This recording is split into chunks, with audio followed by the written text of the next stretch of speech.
Michelle Cousins is the editor-in-chief of the Libya Herald, and he joins us on the phone from Tunis this evening. Michelle, thank you very much for your time. The Egyptian Prime Minister pointing to several IS positions in Libya. How much of a problem is that? The problem for Egypt is that it's called for the international community to take action on Libya, but the international community is not going to take the sort of action that Egypt's talking about, which is boots on the ground. And the problem for that is that Libya is going to carry on burning. Egypt may carry on bombing sites in Libya, Islamic State sites, targets in Libya, but that's not going to deal with the problem. The problem in Libya is that there's a political vacuum, and in that vacuum, IS, the Islamic State, is growing. And that's such a good point that you make on this, just past the fourth anniversary of the liberation of Libya under Gaddafi's rule. It is a country in complete disarray. It's a serious mess. I mean, if you go to certain towns, everything's fine, everything's working, like Misrat, or you go to some of the smaller towns, life continues as normal. But in Benghazi, in Tripoli, in the east, there's no electricity, the internet's not working, they can't get cooking gas, people are, they're cooking on charcoal or whatever, and the price of that has rocketed. Life is miserable for so many people in Libya at the moment. And is there any cohesion as to who's actually leading, who's in charge? Well, depends where you go.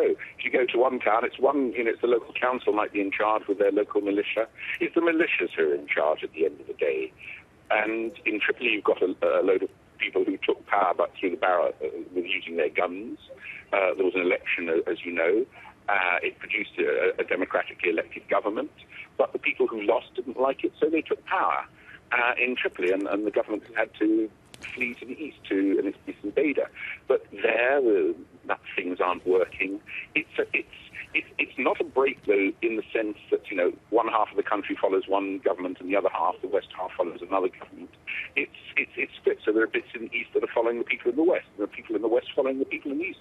It's a complete and utter mess at the moment. Yes, and of course there's such distraction with what's happening around in Iraq and Syria and Egypt. It's almost as if the problem of Libya is just too hard to even go near at the moment. Well, it can be fixed, but in a way the international community has been taking this the wrong way. Libyans have the highest regard for the international community, for particularly the UN and for the EU and for certain Western countries, notably the United States, the United Kingdom and France. They will listen to what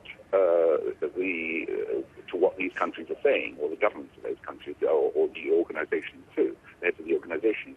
But there has been this attitude, very strange attitude by the international community, that the people who won the election and the people who seized power using guns are of equal merit, equal worth, and they're treating them as equals.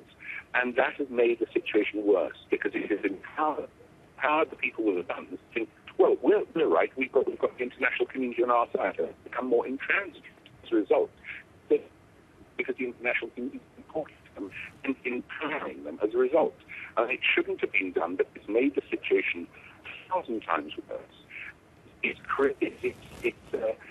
vacuum, if you can increase a vacuum, but it's made it all the more empty, so to speak. And into that vacuum, IS, the Islamic State, the militants are now moving in, and that's the problem.